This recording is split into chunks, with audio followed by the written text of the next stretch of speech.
আমাদের দাবি হলো আমরা বাংলাদেশ সরকারকে বলতে চাই, আমরা আমাদের দেশে এরকম আইন করা হোক, সংসদে আইন পাশ করা হোক, যারা নবীর বিরুদ্ধে কথা বলবে, ইসলামের বিরুদ্ধে, আল্লাহর বিরুদ্ধে কথা বলবে, তাদের বিরুদ্ধে আইন পাশ করা হোক। কি? মৃত্যুদণ্ডের আইন। কি আইন পাশ? আপনারা কি চান যে মৃত্যুদণ্ডের আইন চাই?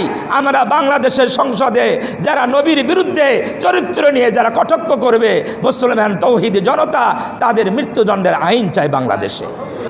সংক্ষেপে বলি, পাগল বলতো এই জন্য যে নবীজি সাল্লাল্লাহু আলাইহি সাল্লাম যে দ্বীন হকের দাওয়াত যখন দেওয়া শুরু করলেন মক্কাতে, দ্বীন হকের দাওয়াত। দ্বীন হক কি? জোরে বলেন। আল্লাহ দ্বীন হক কি? ওয়া দীনুল হক নাই কোরআন শরীফে? দ্বীন হক হলো সত্য ধর্ম ইসলাম। ইসলামের দাওয়াত যখন শুরু করলেন নবীজি সাল্লাল্লাহু আলাইহি সাল্লাম, তখন উনি একা দ্বীন হকের পক্ষে, একা। ওনার আত্মীয় স্বজন, মক্কার নেতা নেত্রী, মক্কার জনগোষ্ঠী, সারা পৃথিবী সমস্ত এই দ্বীন হকের বিপরীত। সবাই বিপক্ষে না? আচ্ছা বলেন, সমস্ত লোক যদি আপনার একটা মতবাদের বিপক্ষে হয় আর আপনি যদি সেই মতবাদটা প্রকাশ করেন, তাহলে মানুষ আপনাকে পাগল বলবে না? স্বাভাবিকভাবে। এই লোকটার হুঁশ জ্ঞান আছে। সমস্ত লোক একদিকে আর ইনি আলাদা, একাই কি একদিকে, তাহলে পাগল বলবে না? তা যেখানে যখন নবীজি সাল্লাল্লাহু আলাইহি সাল্লাম দ্বীন হকের দাওয়াত শুরু করলেন, উনি একা আর সারা পৃথিবী আরেক দিকে। তো সারা পৃথিবীর মোকাবেলায় যেই কথা বলে, এই লোকটাকে সাধারণ সেন্সের লোক না পাগল? এই জন্য মক্কার লোকেরা বলছে কি, কথা বুঝে আসছে না আসে নাই? এক। দুই নম্বর কারণ, যখন ওহী নাজিল হইতো নবীজির উপরে, তখন নবীজির চেহারা কি হইতো? এর উপরে তাসির পড়তো, চেহারার উপরে তাসির পড়তো। নবীজি ঘেমে যেত, নবীজি ঘেমে যেতেন, নবীজির চেহারা বিবর্ণ হয়ে যেত। যখন মানে ওহির চাপে, ওহির ওজনে নবীজি বিবর্ণ হয়ে যেত। জিনে ধরা রুগী দেখছেন তো? জিনে ধরা রুগীর মতন হইতেন, জিনে ধরা রুগীর মতন হইতেন। এরপরে ওহি যখন নাজিল শেষ হয়ে যেত, নবীজি স্বাভাবিক হয়ে যেতেন। এরপরে নবীজি বলতেন, এই মুহূর্তে আমার কাছে আল্লাহর পক্ষ থেকে এই ওহি নাজিল হয়েছে, এই ওহি নাজিল হয়েছে। মক্কার কাফেররা এই দৃশ্য দেখে বলতো, এ পাগল, এই দিনে ধরা রুগী যেমন ছটপট করে, যেমন অবস্থা হয়, মুহাম্মাদেরও সেটা হয়, তাহলে এটা কি পাগলের চিহ্ন। এই জন্য তারা পাগল বলতো। আল্লাহ রাব্বুল আলামিন এই সূরা কলমের শুরুর আয়াতগুলো নাজিল করে তাদের এই দাবিকে আল্লাহ খণ্ডন করলেন। কিভাবে? নুন ওয়াল কলামি ওয়া মা ইয়াসতুরুন মা আনতা বিনি'মাতি রাব্বিকা বিমাজনুন, মা আনতা বিনি'মাতি রাব্বিকা বিমাজনুন। ও মুহাম্মদ সাল্লাল্লাহু আলাইহি ওয়াসাল্লাম, আনতা, আনতা কে? তুমি, আপনি। আল্লাহ বলতেছেন, হে মুহাম্মদ সাল্লাল্লাহু আলাইহি ওয়াসাল্লাম, আপনি, মা আনতা বিনি'মাতি রাব্বিকা, আপনার রবের অনুগ্রহে, আপনার রবের অনুগ্রহে আপনি পাগল নন। আপনি কি নন? পাগল নন। এই সার্টিফাই করলেন কে? তে কার সার্টিফিকেটের গুরুত্ব বেশি? কাফেররা বলে ওয়া ইন্নাহু লামাজনুন ওয়া ইয়াকুলুনা ইন্নাহু লামাজনুন, তারা বলে মোহাম্মদ পাগল। আল্লাহ বললেন, ও মোহাম্মদ সাল্লাল্লাহু আলাইহি সাল্লাম, আপনি তাদের এই কথা শুনে কি হবেন না, কষ্ট নেবেন না। কষ্ট, আপনাকে যদি একজন পাগল বলে তা আপনি কষ্ট পাবেন না? হ্যাঁ, আল্লাহ তাআলা নবীজিকে বলছেন, সান্ত্বনা দিচ্ছেন, ও হাবিব, কাফেররা আপনাকে পাগল বলেন, আর আমি আল্লাহ বলতেছি আপনি আমার অনুগ্রহে আপনি পাগল নন। আপনি কি নন? নবীজিকে আল্লাহ সান্ত্বনা দিচ্ছেন, আপনি কষ্ট নেবেন না, তাদের কথায় আপনি কষ্ট পাবেন না। তারা কি বলে বলুক, জাদুকর বলে বলুক, তারা পাগল বলে বলুক, গণক বলে বলুক, কি বলে বলুক, আমি আল্লাহ বলছি আপনি পাগল না। আপনি কি নন? পাগল না। কেন পাগল না? ওয়া ইন্না লাকা লাআজরান গায়রা মামনুন। আল্লাহ রাব্বুল আলামিন বলেন, দুনিয়ার নিয়ম আছে, যারা পাগল হয়, যারা মস্তিষ্ক যাদের বিকৃত থাকে, তারা কোনো দিন কোনো জায়গায় কোনো পুরস্কার পায় না। না পায়? কোনো পাগল কোনো জায়গায় কোনো প্রতিযোগিতায় অংশগ্রহণ করে উত্তীর্ণ হয়? কোনো পাগলকে কোনো দিন কোনো দেশে কোনো এলাকায় কোনো জাতি কোনো গোষ্ঠী কোনো দিন পুরস্কৃত করে? এই কোনো দৃষ্টান্ত ইতিহাসে খুঁজে পাওয়া যাবে না। আল্লাহ রাব্বুল আলামিন বলেন, তারা আপনাকে পাগল বলে, আমি আল্লাহ বলে দিলাম আপনি পাগল নন। কেন আপনি পাগল নন তার কারণও বলছি। ওয়া ইন্না লাকা লাআজরান গায়রা মামনুন, আপনার জন্য এমন পুরস্কার রয়েছে যে এই পুরস্কার কোনো দিন শেষ হবার নয়। ওয়া ইন্না লাকা লাআজরান, আজর আজর পুরস্কার, বিনিময়, আপনার জন্য এমন পুরস্কার রয়েছে গায়রা মামনুন। এখানে গায়রা মামনুনের তাফসীর বলা হয়েছে গায়রা মাহসুব, যা কোনোদিন হিসাব করে শেষ করা যাবে না। বেহিসাব পুরস্কার আপনার জন্য সংরক্ষিত রয়েছে। যে পাগল হয় তাকে কোনোদিন কেউ পুরস্কার দেয় না, আর আমি আল্লাহ বলছি অগণিত পুরস্কার আপনার জন্য রয়েছে। তাহলে আপনি কোনোদিন পাগল হতে পারেন না। শুধু কি তাই, আল্লাহ রাব্বুল আলামিন বলেন ওয়া ইন্নাকা লাআলা খুলুকিন আযীম। ও মুহাম্মদ সাল্লাল্লাহু আলাইহি ওয়াসাল্লাম, আপনি তো পাগল হওয়া দূরের কথা, আপনি মহান চরিত্রের উপরে প্রতিষ্ঠিত আছেন। আর পাগলদের চরিত্র বলতে কিছু থাকে না। থাকে? পাগলদের পরনে পোশাক থাকে না? থাকে? তাদের খাবারের কোনো স্টেশন থাকে না। দেখবেন পাগল যারা হয়, প্রকৃত পাগল, ডাস্টবিন থেকে পচা জিনিস তারা কুড়াইয়ে কুড়াইয়ে তারা খায়।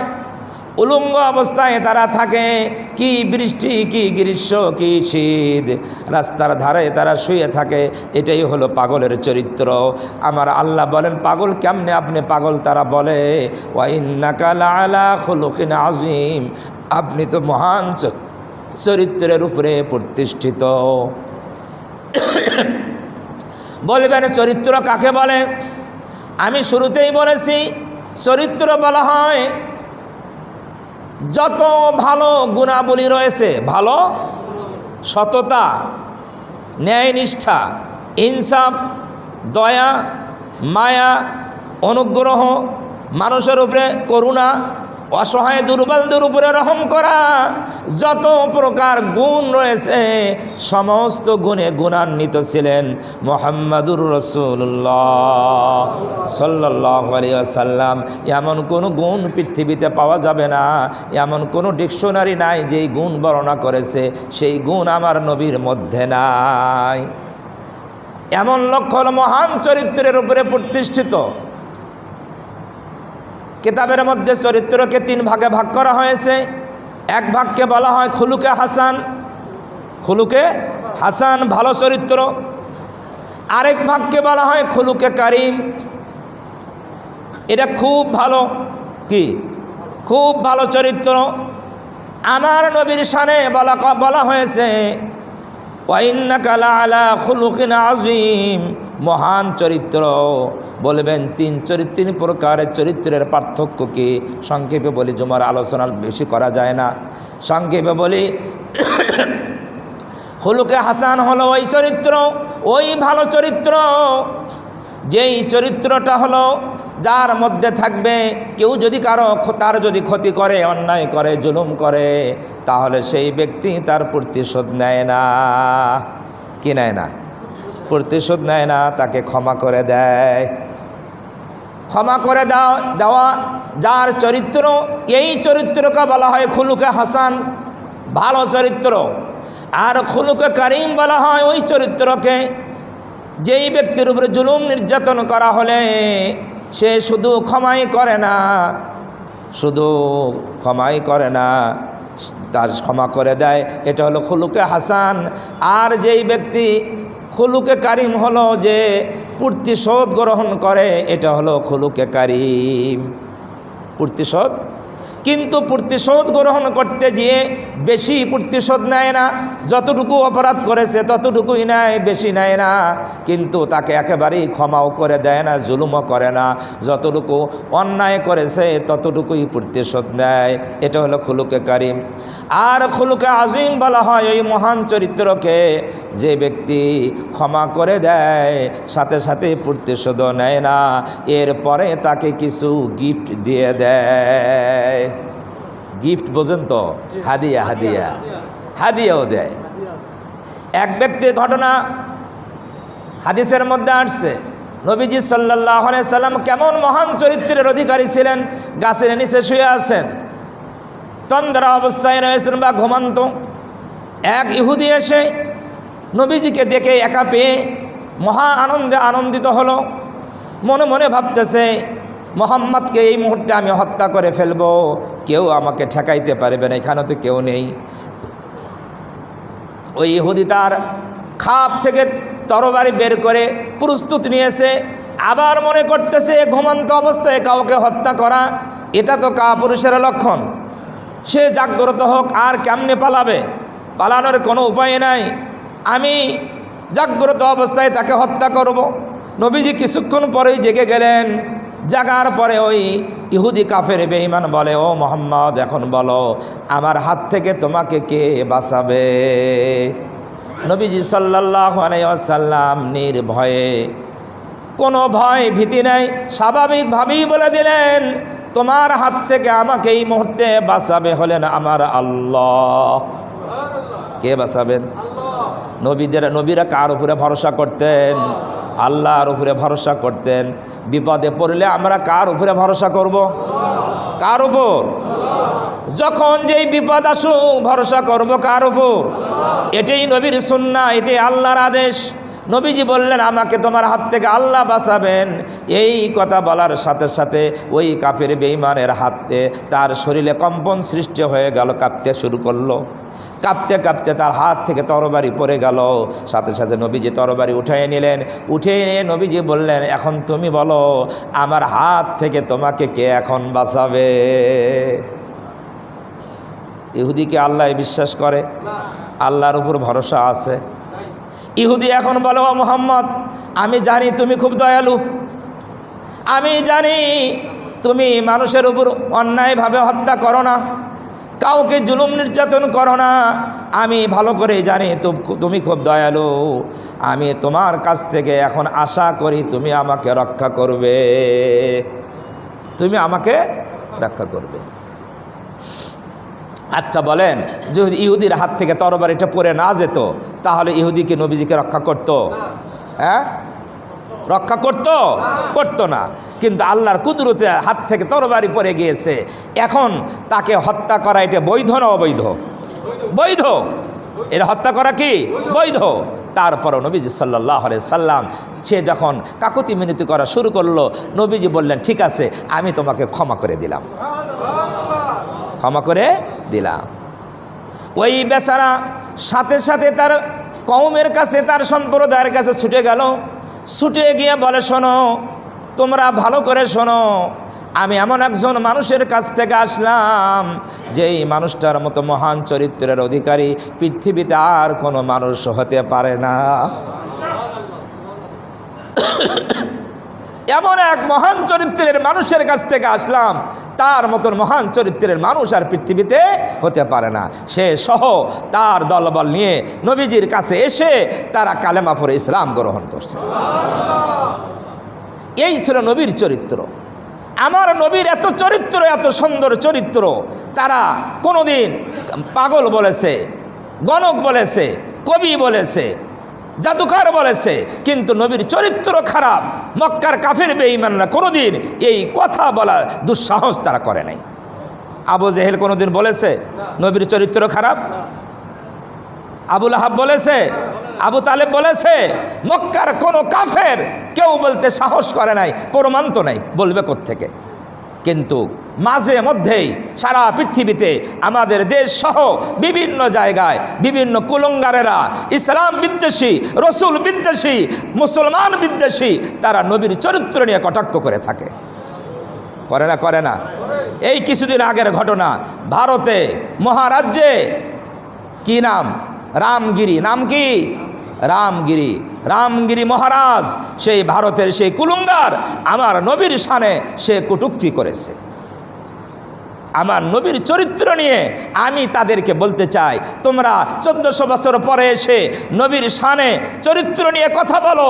যেই যুগে নবী ছিলেন হায়াতে, তোমার দাদারা ছিল সেখানে, তোমার দাদা পরদাদারা ছিল না? এই রামগিরির দাদাকে আবু জেহেল না? বোঝেন নাই? রামগিরির দাদাকে আবু জেহেল, আবু লাহাব, তারা ছিল যেই যুগে নবীর হায়াতে, তারা কোনোদিন নবীর সামনে নবীর চরিত্র নিয়ে কোনো রকম কটূক্তি করার সাহস পায় নাই। তোমরা ইতিহাস দেখো, তোমরা নবীর চরিত্র নিয়ে কটাক্ষ করো। আমার তো মনে হয় এই রকম কুলাঙ্গার যারা রয়েছে তারা যদি মুসলমানের সামনে পড়ে, সেই মুসলমানের ইমানই দায়িত্ব হবে এদের জবানকে টেনে ছিঁড়ে এদেরকে দুনিয়া থেকে নিপাত করে দেওয়া। এটা আমাদের আকীদার কথা। মান সাব্বা নাবিয়ান ফাকতুলুহু, মান সাব্বা নাবিয়ান ফাকতুলুহু। আল্লাহকে গালি দিলে এত শক্ত বিচারের কথা বলা হয় নাই। কেউ যদি নবীকে গালি দেয়, নবীর চরিত্র নিয়ে কথা বলে, তাহলে আমাদের আকীদার কথা হলো মান সাব্বা নাবিয়ান, যেই ব্যক্তি নবীকে গালি দিবে, নবীকে নিয়ে কটূক্তি করবে, ফাকতুলুহু, তাকে যেখানেই পাবে সেখানেই হত্যা করবে। এটা ইমানের দাবি, এটা মুসলমানের ইমানের দাবি। এই জন্য আমাদের দাবি হলো, আমরা বাংলাদেশ সরকারকে বলতে চাই, আমরা আমাদের দেশে এরকম আইন করা হোক, সংসদে আইন পাশ করা হোক, যারা নবীর বিরুদ্ধে কথা বলবে, ইসলামের বিরুদ্ধে, আল্লাহর বিরুদ্ধে কথা বলবে, তাদের বিরুদ্ধে আইন পাশ করা হোক। কি? মৃত্যুদণ্ডের আইন। কি আইন পাশ? আপনারা কি চান যে মৃত্যুদণ্ডের আইন চাই? আমরা বাংলাদেশের সংসদে যারা নবীর বিরুদ্ধে চরিত্র নিয়ে যারা কটাক্ষ করবে, মুসলমান তৌহিদি জনতা, তাদের মৃত্যুদণ্ডের আইন চাই বাংলাদেশে। চান কিনা? এটা হওয়া উচিত কিনা? আমরা মনে করি এই আইন হওয়া উচিত। কারণ এটা না হলে এই কুলঙ্গারেরা, এই নাস্তিক মুরতাদরা, এরা চুপ থাকবে না। মাঝে মধ্যেই এরা নবীকে নিয়ে এরা কটাক্ষ করবে, মুসলমানদের ইমানকে টেস্ট করে। কি করে? আশিকে রাসূল নবী প্রেমিকদের ইমানের অবস্থা দেখে যে নবী প্রেমিকরা কি ঘুমায় আছে না জাগ্রত আছে। নবী প্রেমিকরা কি ঘুমাইছে না জাগ্রত? আমরা আমাদের জীবনের চেয়ে বেশি মহব্বত করি প্রাণ প্রিয় রাসূলকে, জীবনের চেয়ে বেশি মহব্বত করি এই রাসূলকে। সেই রাসূলের বিরুদ্ধে তোমরা ষড়যন্ত্র করো। আমাদের যদি শক্তি থাকতো, তোমাদেরকে যদি আমরা সামনে পেতাম, তোমাদেরকে টুকরা টুকরা করে জাহান্নামে পাঠিয়ে দিতাম। মুসলমান এখনো আছে, মুসলমান থাকবে কিয়ামত পর্যন্ত। আশিকে রাসূল নবী প্রেমিক দুনিয়াতে আছে, থাকবে। তোমরা যারা নবীর দুশমন, তোমরা সাবধান হয়ে যাও।